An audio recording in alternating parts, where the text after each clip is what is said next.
he offered me to play with this guy named Bruno Mars. And I was like, no, I was like, cool, sounds cool. I don't know who he is. How much does it pay?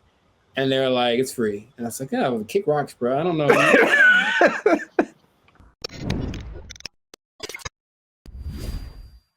What's up, guys? I'm Zap. This is Jericho, and we are Band of Future and 6-time international award-winning music group from California. We make clean, fun music that everyone can listen to, and you're now watching the Life's a Circus podcast, where we talk about things that are funny, things that are interesting, things that are ridiculous. And make sure, before we get into this next episode, make sure you like, subscribe, comment, and share this video, so that we don't have to keep eating mayonnaise sandwiches and we can make YouTube money. Hooray. My mom loved mayonnaise sandwiches. Is that a thing for real? Yes. Oh, absolutely. Yeah. She's from Arkansas, man. That's just a joke. Nah, it was real. That was her life. She liked them. She told me a lot. I don't know why. I never asked. So, you know what's weird? I used to really like mayonnaise when I was a kid. Like, really like it. Like, so what happened? And I don't know. One day I'm just like, this is nasty. I guess my taste buds just revolted. I don't know what happened. Huh. But yeah. I guess your taste buds change, but they do, but mayonnaise is there's better things. Yeah. Or like Miracle Whip. That stuff's terrible, man. That is. I don't know what and here's the thing. Disaster Whip. Is it supposed to be the same thing? Because I know people that I specifically, this was like a core memory. My godmother made me a tuna sandwich, and she was like, do you want mayonnaise on it? I said, for sure. And she put Miracle Whip on me, and I pretty much projectile vomited all over the table because I was like, what is this? She's like, it's mayonnaise. I look at like it absolutely does not. It says Miracle Whip on it. Oh man, I don't know what that is, but it's too. They say it's tangy. I guess. Yeah, God. It's got a different kind of tang to it that I don't like that at all. Care for. Unless Miracle Whip becomes a sponsor, then they're great. Kinda. Do I have to eat on camera? Because I can pretend. Yeah, I'm the type of person who, I mean, this isn't the subject, but whatever. I'm the type of person who like can't tell the difference between things. Like, water is water. I can't tell if it's Aquafina or Crystal Geyser or Avion or whatever. Yeah. I can't tell. I feel some of these people who say they can tell are faking. I want to put them to a taste test and just see. But I don't know. But I don't. Yeah. Just get the water in you. There is some water that is nasty, but it's usually from like a restaurant where like it's kind of mixed with something. Yeah, unless it's just like straight tap water or something, like I can tell the difference between that. But like all these bottled waters. But I said that to say like, Miracle Whip and mayonnaise, I can definitely taste that. God, it's not even close, bro.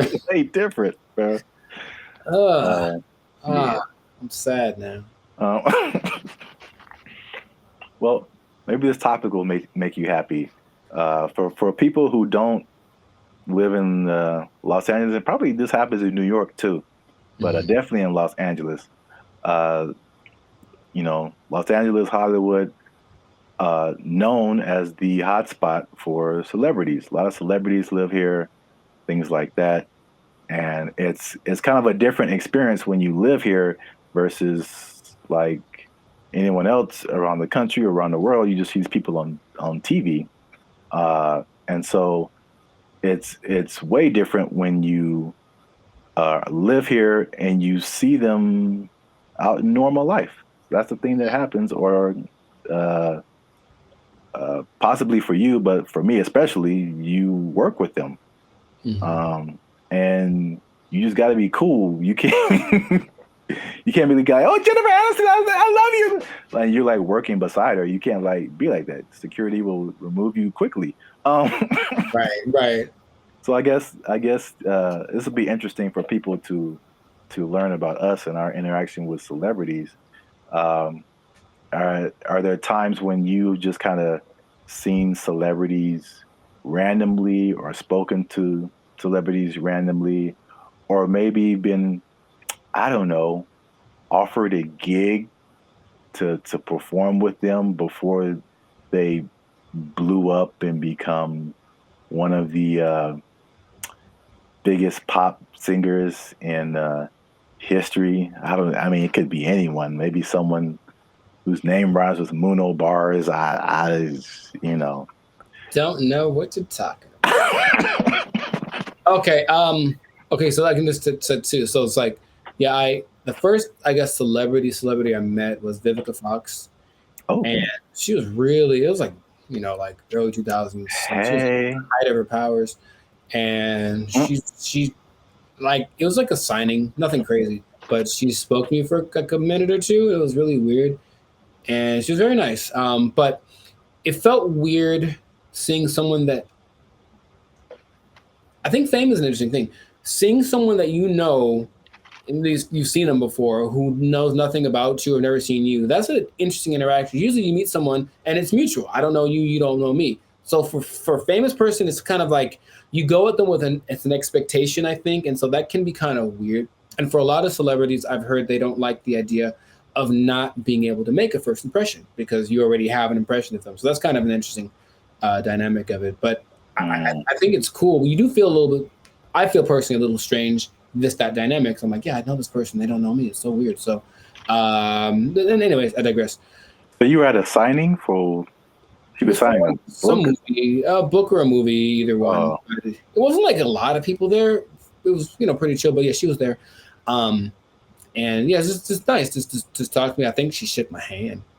So, hey. I mean, that's a step in the right direction. Anyway, hey, Vivica. But I did get opportunity. You get opportunities all the time. And the thing is, everyone's in a process of trying to be famous in California, right? So you don't know at what point of the famous mountain they're on. So if you hear about somebody and they offer you an opportunity, sometimes you take it, sometimes you don't. Sometimes it becomes cool, and sometimes it does not. What Zap was referring to is that one time I did get I was like, where is he going? I was like, oh, this is the disclaimer.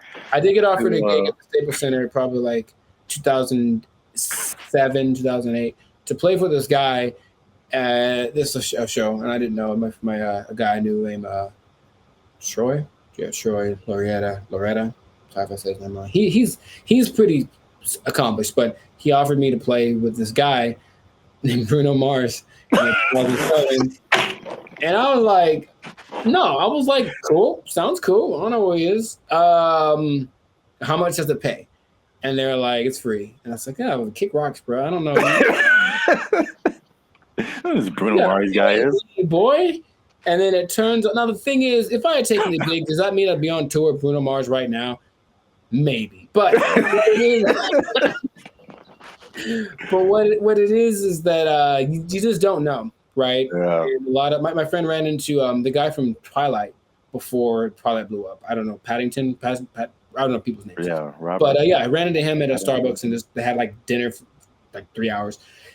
You don't know. But if people aren't famous, they look famous, and that's kind of the tricky part. Yeah, that's another one too. It's like you walk by and you see someone. It's like, is that person from that one thing that they did that one time, and you're not sure, so you can't really say anything to them. That's also very awkward too. Yeah. But I've seen. I mean, just living in Los Angeles, I guess the point I'm trying to make is that you kind of see people, especially depending on where you live, pretty often, and just you see people on TV and you forget like they're just regular people who have to do regular things as well. So I saw the lady who played Will Smith's mom in Fresh Prince of Bel-Air. Oh, Aunt Viv? No, not Aunt Viv. The lady who played his actual mother. Oh, gotcha. From Philadelphia. Okay. I think her name is Vernie Johnson or something like that. But Vinnie Watson, I think that's it.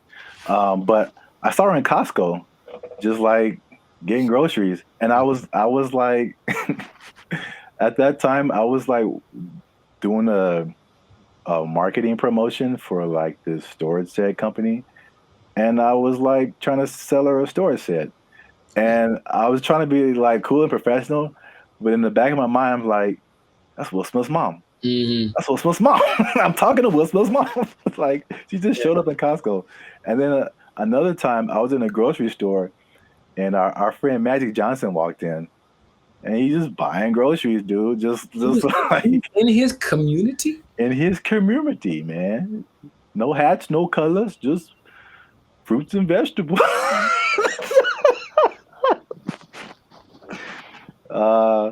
But yeah, he was just, and it was very much like, there was no paparazzi. It was just like people just, hey, Magic, like that's his spot. He just goes there and gets, groceries and things like that. Have you ever been mistaken for somebody? Oh God. That's the thing, because people are looking for famous, right? So they see someone like, oh, I think that,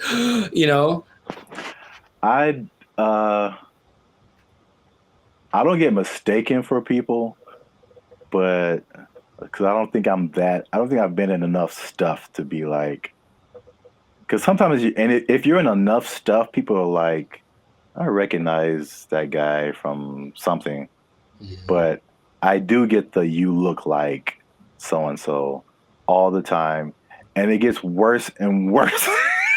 It's like, I do not look like that person. Quit calling me that. But I got you. I get all the time Tracy Morgan. Back when he was a big deal out here, I used to get Andrew Bynum a lot, which I'll give people that one. If you put us side by side, it kind of looks like Andrew Bynum. Just minus a foot, like yeah. Forget about that part. Yeah, it's minus the height, but again, not people mistaking me for him, but like you kind of look like him. I got you. And then it just kept getting more random. So I get like Tyler Perry. I don't think I look anything like Tyler Perry. No. Somebody said I look like Mekhi Phifer one day. Somebody said I look like Michael Jordan one day. That's random. I think people just think black people look the same. Honestly. These are the same people who did the Toyota Juneteenth. Y'all like white, right? Because I used to have dreads, and so I got a lot of. If you're a black guy with dreads and tattoos, you look like so and so. So you're Lil Wayne, or you're the guy from Yellow Card, or you're the guy from Seven Dust, or whatever. Yeah. But it's the weirder experience when you can tell someone thinks you're someone and they don't know who, but they're trying to put it together. And I was at a graduation party a couple weeks ago for Cameron Wright, who's on Family Reunion, the show on Netflix, and he's doing good. Hey, Cameron. Hey, what's up? Man. And then one of the guests there, this girl, she's just staring at me, and I could tell what it was. I've seen it before. She's just trying to figure out what I'm from and what I'm in. And she just kept looking. And because when I walked in, I kind of locked eyes, and she kind of did like a double take. And I was like, oh, okay. And I've never done it, but I want to just go up to him and be like, who do you think I am? I'd love to know. So it's a thing. Oh my God, you jerk a lot from Band of Future. Ah! That'd be great. I'm pretty sure it's not what she thought, but one day. Maybe after she sees this. I don't know. Yeah, man. Yeah. That'll do it for us today. This is the Life to Circus podcast. Make sure you like, subscribe, comment, share. And yeah, man, all about celebrities. Let us know in the comments any celebrities that you've seen just walking around your neighborhood. Is that a thing that happens where you live? Let us know. Yeah, let us know. All right, well, I'm going to go put on some pants and going about my day. So you guys have a good one. Wow. They took our jobs. They took our jobs.